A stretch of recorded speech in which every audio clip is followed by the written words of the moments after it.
Kasus pasien terkonfirmasi positif COVID-19 di Bogor Raya jumlah terus melonjak. Lonjakan kasus COVID-19 belum mereda, bahkan terus saja menggila.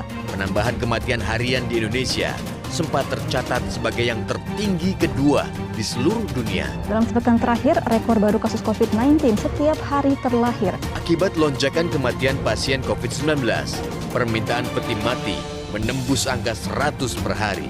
4 keluarga terpapar kasus COVID-19 dan mereka adalah termasuk kategori imported case. Di Bogor per hari ini sudah ada 258 kasus positif. Pemerintah telah mengantisipasi bila pandemi terus memburuk. Memberlakukan PPKM darurat sejak tanggal 3 Juli hingga 20 Juli 2021. Trust is without borders. Let me walk upon the waters wherever you would call me. Take me deeper than my feet could ever wander, and my faith would be made stronger in the presence of my Savior.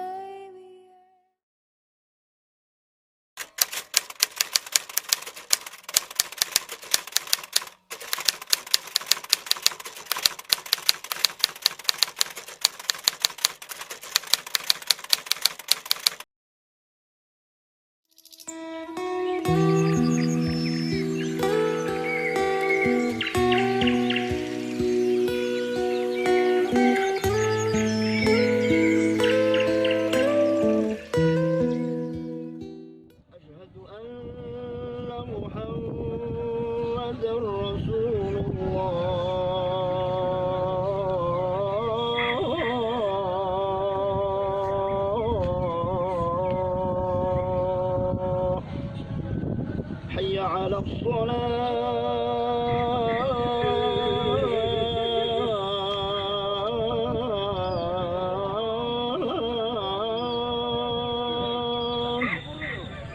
حي على الصلاة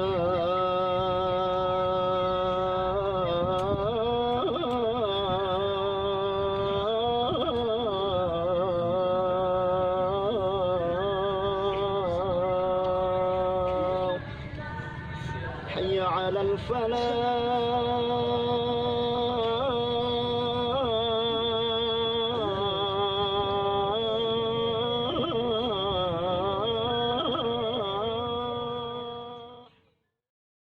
Assalamualaikum warahmatullahi wabarakatuh.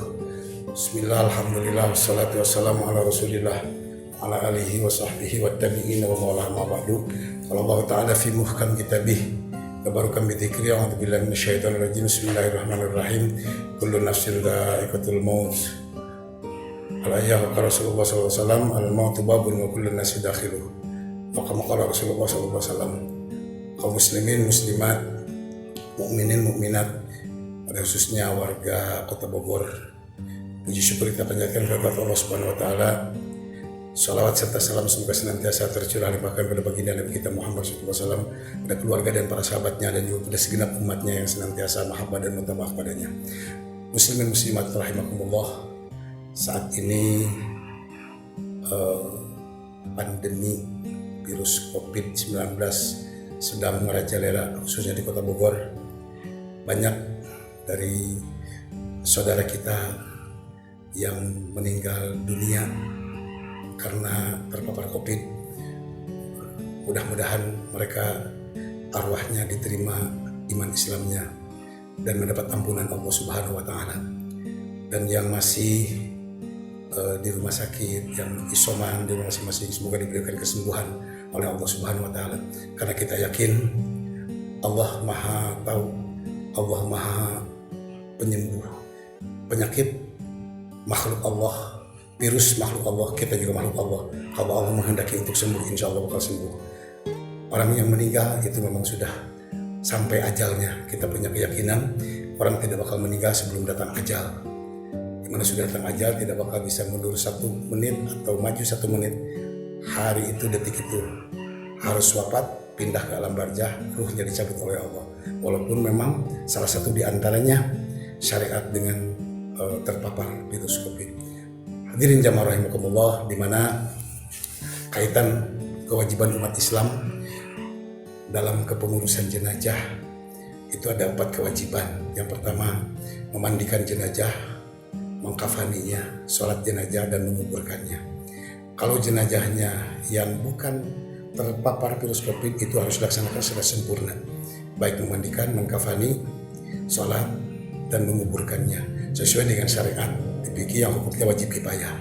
Tapi bagi yang terpapar virus COVID-19, di mana cara pengurusan yang 4 kewajiban tadi dalam keadaan darurat seperti yang dipatwakan oleh MUI bisa digantikan dengan tayamum, atau memang sama sekali tidak dimandikan juga apabila memang jadi madarat bagi yang memandikannya, itu tidak jadi masalah dan tidak termasuk melanggar aturan. Artinya tidak bakal berdosa bagi kita umat Islam apabila memang menjadi madarat. Yang pertama dalam memandikannya, dan yang kedua di dalam mengkafaninya. Kalau mengkafani, insya Allah bukan hanya yang sempurna, bukan hanya yang tidak terpapar COVID, yang terpapar COVID juga ditutup, dikafani, karena yang dimaksud mengkafani tersebut menutupi aurat jenazah tersebut. Tidak harus pakai kain kapan putih, boleh pakai baju yang biasa atau dibungkus dengan yang lain. Kalaupun dibungkus dengan plastik, sebaiknya memang plastik yang tidak transparan, jangan sampai terlihat auratnya. Atau kalau plastik di pertama, yang di lapisan keduanya yang bisa menutupi aurat tersebut, itu mengkafani sudah cukup. Mengkafani jenazah. Yang ketiga, sholat jenazah. Itu sholat jenazah harus dilaksanakan sesuai dengan syariat. Walaupun tidak dilaksanakan di masjid atau di rumah seperti yang terpapar COVID, itu boleh dilaksanakan sholat jenazah. Jenazahnya di dalam ambulan, yang sholatnya di luar, selama memang yang sholat tersebut sesuai dengan syariat, menghadap ke arah kiblat. Yang sholatnya bukan jenazahnya, tapi yang sholatnya menghadap ke arah kiblat. Dan cara sholat seperti di makam itu sebaiknya tidak seperti yang dilakukan oleh para petugas ya, pakai sepatu, itu sandal juga harus diangkat sebetulnya. Nah, di sini juga harus koordinasi dengan tokoh dan ulama setempat, baik itu petugas atau relawan yang ikut melaksanakan kewajiban ketiga sholat jenazah tersebut, supaya sholatnya sesuai dengan syariat agama. Karena hakikat daripada sholat tersebut doa untuk jenazah. Yang keempat, menguburkan jenazah. Nah, dikuburkan dengan memakai peti yang bukan COVID aja itu tidak jadi masalah, hanya makruh. Apalagi yang COVID, khawatir kalau memang virusnya bisa menyebar, itu wajib untuk pakai peti. Dilaksanakan seperti yang sekarang terjadi pada waktu penguburan jenazah COVID tersebut, insya Allah tidak bakal menjadi dampak di akhirat nanti, juga dipertanggungjawabkan secara syar'i. Kepada ashab musibah harus punya keyakinan bahwa itu memang sesuai dengan syariat ajaran Islam, dan insya Allah mereka yang mendahului kita, terutama yang terpapar COVID, kita doakan mendapat ampunan dan diterima iman Islam oleh Allah Subhanahu wa Ta'ala, meninggal dalam keadaan husnul khotimah.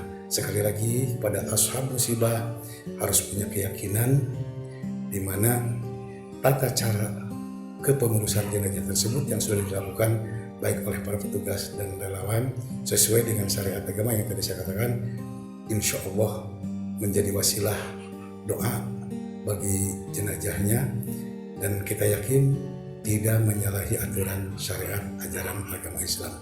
Semoga para ashab musibah diberikan kesabaran,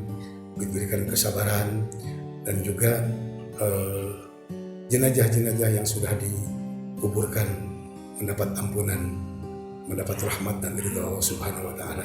Yang masih terpapar, baik yang di rumah sakit maupun yang isoman di rumah masing-masing, kita doakan semoga diberikan kesembuhan oleh Allah Subhanahu wa Ta'ala. Kita yakin virus makhluk Allah, kita makhluk Allah, kita hanya wajib menjalankan syariat dan berobat, berusaha waspada, menghindari sesuatu yang bakal membahayakan kita, terutama yang ada kaitan dengan virus tersebut. Semoga apa yang kita laksanakan mendapat ridho Allah Subhanahu wa Ta'ala dan diberikan oleh Allah kesembuhan sesuai dengan keinginan kita. Mudah-mudahan sekali lagi para relawan dan semua yang menjalankan tugas tersebut diberikan balasan oleh Allah Subhanahu wa Ta'ala dengan pahala yang sebesar-besarnya. Itu yang bisa disampaikan. Wallahualam. Assalamualaikum warahmatullahi wabarakatuh.